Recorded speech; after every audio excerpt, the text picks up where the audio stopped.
What's up, guys? Hope you're having a good day. So I want to talk to you about how to build your endurance and stamina for boxing, kickboxing, Muay Thai, for the striking arts. And this isn't going to be like my other videos. I'm just going to bring you this topic straight. This isn't going to be one of those highly edited tutorials that you're used to.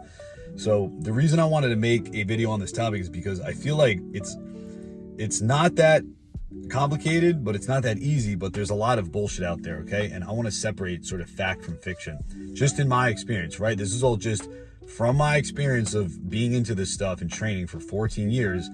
And, you know, being a 30-year-old, I feel like I'm not super old, but I'm not super young, where I feel like a lot of the, in recent times, the exercise science community has bled into the combat sports in a way where they're trying to make a name for themselves and create, you know, jobs and employment for themselves, right? So it's not that everything they say has no value, but it's that a lot of what they say is just not necessary. It wasn't there before. It doesn't need to be there now. So let me get into that. So first you got to understand is, in your own vocabulary, you first need to remove stamina, endurance, and cardio with just one word, which is output. What output is describing is when you're doing your martial art, your combat sport, think of that act as an exercise on its own, right? So like boxing and everything that it encompasses, Muay Thai, everything that it encompasses, kickboxing, everything that it encompasses. And you need to treat that as its own exercise type and basically increase the output that you do every day of that exercise. So what I'm trying to get at is you have to be specific to the sport you're working, right? Because here's the thing. You got aerobic exercise and anaerobic exercise. Aerobic exercise is normally where you're working at a pace where as you breathe air, the air that you breathe is enough to bring oxygen to your blood and give you energy. The anaerobic energy system is where you're actually using the glucose in your body to produce energy, which basically means that anaerobic, you can think of it as finite, meaning doesn't last forever. Aerobic means that in theory you should be able to go forever. Now the thing is, normally people consider anaerobic to be even after like a minute of intense training, right? Like anaerobic would be like a sled pull, aerobic would be like jogging for an hour or more.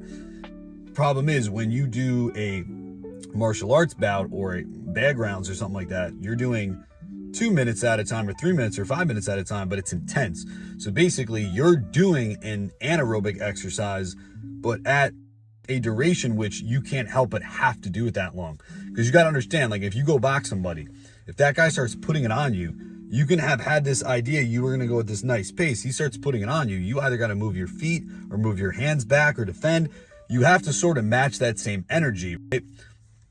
And the thing is that you don't have the convenience of being able to always pace yourself so nicely. So that's why, even though running and stuff like that is a staple for these combat sports, a lot of times when you're in these combat sports, it's short bursts, it's different moments where you have to go, and then you get a little bit of a break. It's not this steady state cardio, okay? So not that steady state cardio is bad, but just first checking that box that it's not going to be the end all be all. So just running is not the answer. Just jump roping is not the answer. But then we get into the strength and conditioning aspects, right? And we'll go over if that's bullshit or not, in my opinion. I think that at the end of the day, it's good to have strength. It's good to have explosiveness. But a lot of times, you know, people can get a little bit lost when they're trying to create, let's say, punching power in the gym, when in reality, whatever you produce, the production of force in your muscles with some kind of things like, you know, landmine press or bench press or medicine ball throws, you still need to convert that to your actual sport. So you might as well use things like heavy bags for power, and you change the type of, you know, glove size you're using and the amount of resistance the bag has, whether it's stationary or whether it's moving or on a spring. There's a lot of different ways. I can make a whole video on that, but I'm just going through the different categories. Now, understand that when I talk about raising your output to have overall cardio and endurance, what you're going to be doing is you're going to be monitoring how much you're doing in each round when you train. So for example, if you're training boxing, you know, you're going to be moving your head to a certain amount. You're going to be moving your feet a certain amount. You're going to be moving your hands a certain amount. Now, when I say amount, I'm also talking about like how many punches are you throwing in a minute? How hard are you throwing each of these punches? How many defensive maneuvers are you doing before, during, and after your combinations that are adding to your overall output? Because you see, everybody that has their first fight, they all just say the same thing. Oh my God, it's so much harder than training. You get this crazy adrenaline dump. But the thing is what they don't understand is it's not just about the nerves. It's not just about the adrenaline dump. It's the fact that when you're doing all these pieces of the puzzle in the gym, whenever you're working on one thing, you're lacking the other. For instance, if you're working on the heavy bag, you're not moving your feet. If you're shadow boxing, moving your feet, there's no feedback at the end of your punches. If you're working with a coach and you're hitting mitts, they're sort of presenting to you what they want you to do. You're not the one bringing forth what you want to do. However, on the contrary, if you're working the heavy bag, if you're bringing forth your motion, there's never that go now factor that a pad holder can give you. So that's why realistically, sparring will always be the best cardio exercise. The only problem is, of course, you're not hitting each other super hard. So you're never able to truly bring 100% of your activity to the table. Because remember, like I said, this martial arts training, boxing is one specific, let's just call it an exercise. Kickboxing is one specific exercise. So when you're doing boxing or kickboxing, it's encompassing all these different areas: the muscular fatigue, the lung capacity, the fatigue in your calves, the fatigue in your arms being up, in your shoulders. All of this is encompassed in one exercise, which is the boxing or the kickboxing. So raise that output for that thing and you will have more endurance and stamina in that thing. Now, how can you do this when it comes to actually bringing it into practice? Well, you need to implement the concept of progressive overload into everything you do with your martial arts training. Now, a progressive overload is, to put it into layman's terms, it's the idea that if you consciously plan what you're going to be doing in the gym, you can set it up so that your workouts are always progressively like 1% harder, 2% harder. And what that does is it creates an increase in the amount of work that's going to have to be done, in intensity and difficulty, but so much so that it's realistic that your body could adapt to that 1%. So for example, if you were running 3 miles a day and you were doing 8 minutes, if I just try to have you do 7-minute miles, it would be way too big of a jump. That's more than even 10% increase. A 1% increase would be something like, I want you to shave off a couple of seconds off of each mile, and then you sustain that. And then next time you do that even more.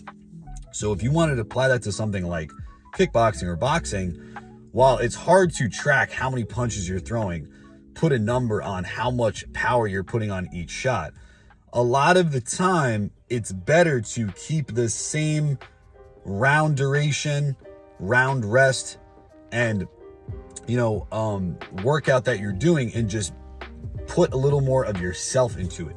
So basically, don't just increase the duration of these rounds, because then you'll coast. Don't just reduce the rest, because then you'll just burn out. You should just consciously, actively bring more of yourself into these rounds. So that means move your head more, move your feet more, make your combinations longer. See, that's the easiest way to be honest. Like if you're a guy that you're on the bag, you're pot shotting, you're throwing in twos, the second you start, every time you step in throwing 3 or 4 punches, you're going to max out your output right away. You're going to notice the difference yourself. You're going to get more tired, but you're going to be working harder, building your output. Because a lot of times too, people will sort of shit on the idea of, oh, you shouldn't just be throwing combinations or training combinations. And it's true that in practicality, in striking, it's not just all about the combos. But if you're a guy throwing long combinations, I mean, buddy, like, you're going to build your fucking endurance, right? Don't let anybody tell you otherwise. Another thing is the time in between when you step in for your combinations on your pad work or your bag work.